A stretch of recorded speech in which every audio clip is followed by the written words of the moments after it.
So, good evening everyone. My name is Arash, and today I will be speaking about. Never mind. I'll be speaking about what the quantum Hall effect is and how do you address the physics of the quantum Hall effect using what are called Chern-Simons theories and then formal field theories.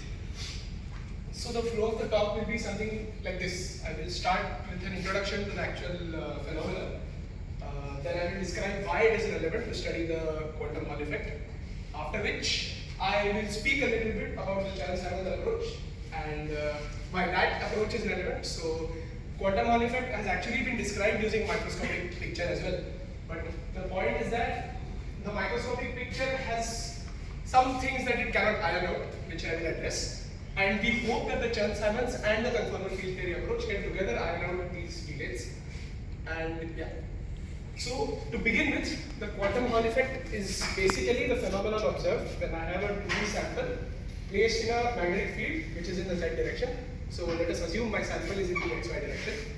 Now, according to the knowledge we have about the classical Hall effect, we expect a transverse voltage to develop across the sample.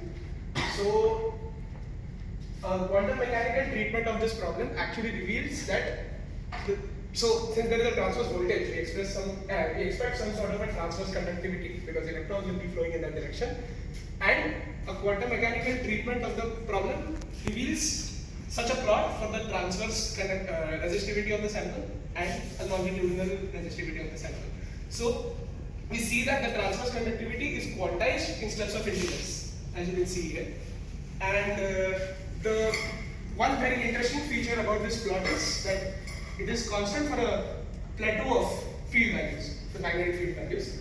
And that is a detail which I unfortunately cannot address in this talk. But that happens because of disorder. So the interesting part is that we actually need a very small amount of disorder in the system to get this plot. And so this is the density of states. No, this is transverse resistivity and this is the external magnetic field. And this is actually a more detailed plot, which is the fractional quantum Hall effect, which arises because of what is called which arises when the filling fraction is a fraction. So I will talk a little bit about that. So I don't remember the exact form, but the filling fraction is the number of Landau levels filled. So Landau levels are the quantum mechanical levels formed when we have the electromagnetic Hamiltonian and we treat that quantum mechanically. So the Landau levels are very, very largely degenerate. So when a Landau level is fully filled, at those filling fractions only we will observe that plot. And when we have partially filled Landau levels, that is when the degeneracy, there is still some states left to be filled, we have such a plot where if we notice the resistivity is quantized in fractional steps as well. So it's something that depends on a rational number, basically. So the question is why we are interested in studying the quantum Hall effect. So as it happens, Landau has given his paradigm of symmetry breaking, which says that if you have a symmetry that is breaking in a system, then you expect some sort of a phase transition to be associated with it. This phenomenon actually, very interestingly, sort of breaks this paradigm because there are some phase transitions which are called topological phase transitions which exist in such systems where no actual symmetry is being broken in the system, which is a very interesting nudge to the fact that Landau's argument is incomplete. The next point is that, so let me move to the next slide for a second here. So while describing a theory for a microscopic theory for the fractional quantum Hall effect, Laughlin wrote down this wave function as an ansatz, which he actually just wrote down, and it is not very obvious as to why we have this choice. He uses this wave function to describe states which have the filling fraction 1 by m, where m is odd. This choice actually makes the fact that the psi is antisymmetric under exchange now, which is the property we want for electrons. So, with this wave function in mind, I will go back to the previous slide. Would you just specify what's filling fraction? I did this is a filling fraction. And this is fraction of what? So a Landau level, as I said, is widely degenerate, one fixed Landau level. So it is how many states are filled versus how many available states in that category. So, no, this is, yeah. So with this Lafayette state, this is the ground state for the theory. So when we try to write excited states, which will probably describe some new physics, we actually come across emergent particles which are called anions. These are quasi-particles, they have not been observed in an isolated setting. And the special feature about anions is that, like fermions, whose wave functions gain a minus sign when we switch them, the anions, interestingly, gain what is called a fractional phase under exchange. So, such emergent physics is seen in the quantum Hall states, and these anions are surprisingly very robust to disorder. So, they have been thought of as a candidate for topological quantum computing, where since they are robust to disorder, they won't interact with the environment much, and hopefully the error will be minimized. The QI people will know better, I guess, but yeah. Then, yeah, I spoke about the last 2 parts. Okay, so this is a little bit of a picture on the microscopic picture. Now we need to address why we need an effective field theory. So the first point is that we still don't have a complete theory which will describe all the states which are of the form being vacuum. There are some ways to generate states starting from this state, which are called the Halperin states, and some states which have an even denominator as well, which are called giant states. But there is no one single theory which describes everything. So we hope that an effective field theory for the quantum Hall state will be able to describe all of this together at the same time. Alright, so there is one more thing I have to mention here, which is, as I said before, the quantum Hall state is a topological state. By topological, I mean it depends on the actual physical topology of the system I have prepared it in. If it is in a flat plane versus I have placed it on a torus. So, the Chern-Simons term, which I will show you in a moment, which is the effective action we write, happens to be what is called a topological term because it is independent of the choice of metric. And also, this term is written down just starting from the fact that my current is conserved, which is, I think, a fair assumption to have. And since the quantum Hall effect is a topological effect, a topological term, which is a unique way to write down a topological term in 2+1 dimensions, is a good starting point. And apart from that, yeah, I think we can move on. Okay, so now the goal of my talk further, how much time do I have left? 7 minutes. Okay, so the goal of my talk further will be to reproduce this wave function starting from the Chern-Simons theory. So if you remember, Laughlin had just written this wave function down. Okay, here we motivate this wave function by actually examining the properties we can calculate using this psi first. So as it turns out, using this wave function, we can see that the quantum Hall states actually form concentric circles in the plane. And by the way, let me just clarify. This n is the denominator of the filling fraction I had written before, this n. And the zi's are the xy coordinates written in complex notation, xi plus I, basically. So, in the complex plane, they form these concentric rings of radii which are labeled by an integer n. Of course, because there are two levels.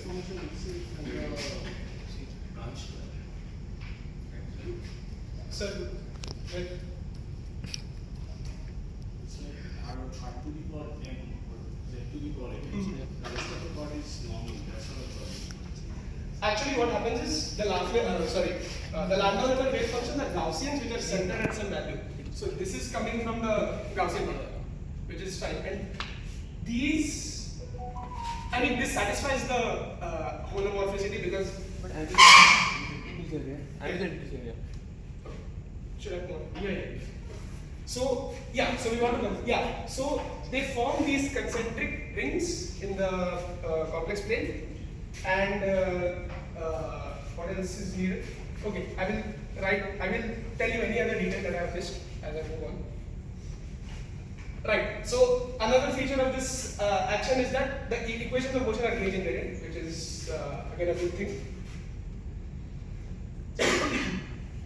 These are some of the things that the Chern-Simons term was actually accurately able to describe for the fraction quantum of states, which are anyons. So it successfully reproduced the exchange statistics for anyons, which is a good sign that it is something that is working.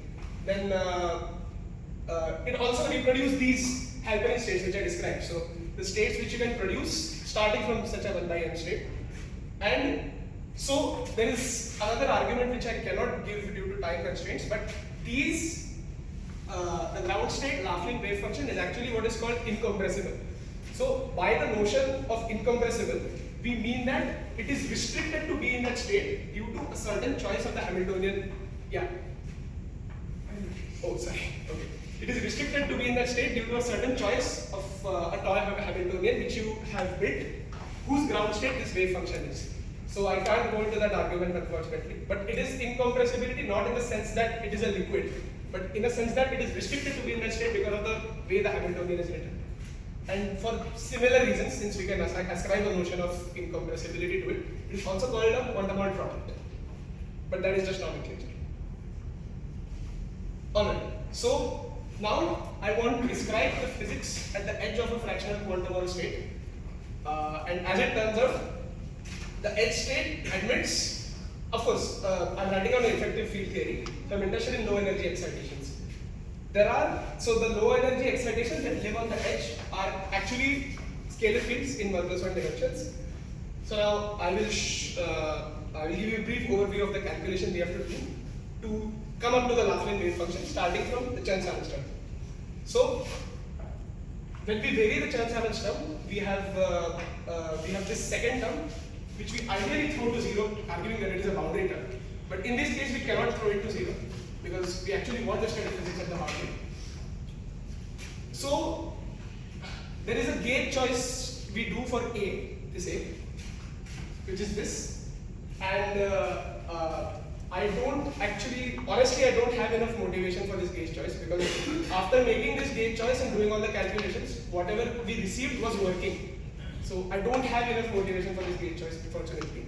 But after making this choice and after making these coordinate transformations, A and after also transforming A and plugging it back into action, we get this action at the boundary.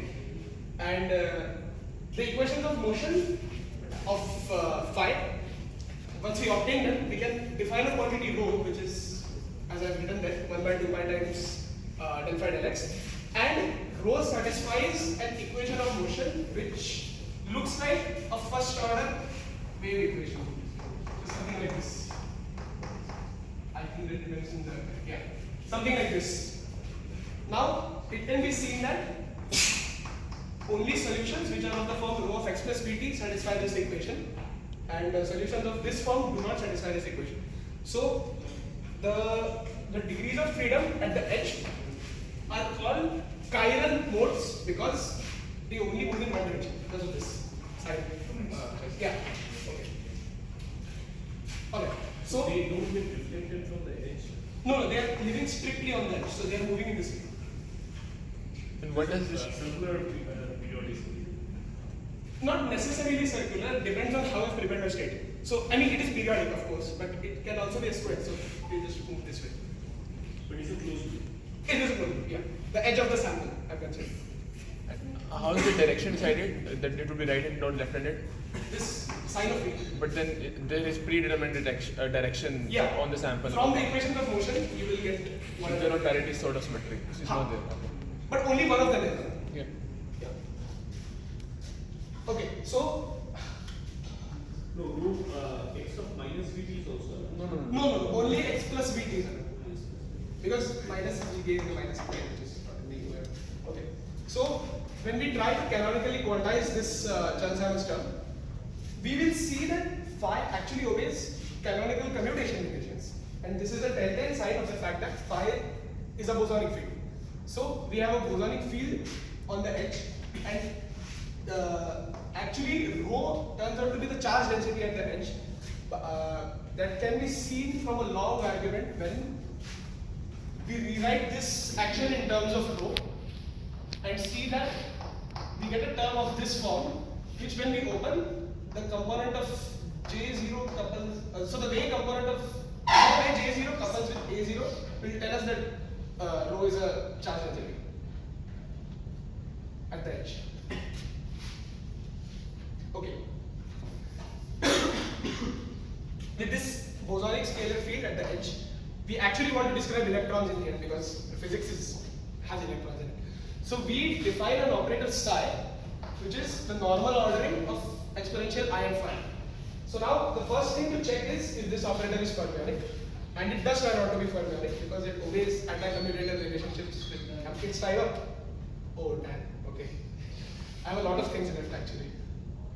We need extra 9 minutes. May I get extra 2 minutes? I'll just wrap this up. Sure. Fine, I'll just wrap this up very fast.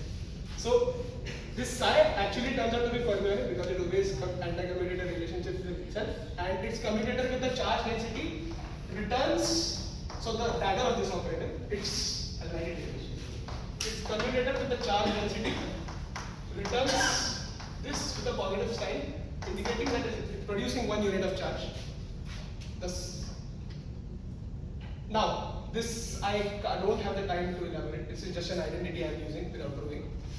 Now I have this conformal field. I have this field theory at the edge, and now I will be performing a Wick rotation for the time component to make it Euclidean, and then using these coordinate transformations to map my physics to a plane. Right? The plane because these objects lie in a plane because of Z being defined that way. Now my goal will be to calculate correlation functions of this fermion operator. So G is defined as psi of Z1, psi of Z2. Also, of course, a simple naive choice of this, a simple attempt at this calculation leads to this delta. Now, this M here is this term that I had written in the action, which is called the level of the Chern-Simons term, and it is the same for all the electrons because all the electrons have the same Chern-Simons term. Therefore, this delta function actually makes this correlator vanish. So, one thing which we do to correct this problem is we use a result which is, oh, I don't have time. Okay, we use a result which is called as the plasma analogy, where some properties in the microscopic theory of the quantum Hall effect, some properties of the Laplace state were predicted by observing that this quantity with this Laplace state looks like a partition function of a plasma. Okay, fine. I'll just wrap it up again because when you put it in there and do the calculation, you get the Laplace wave function back. This was the point of my talk.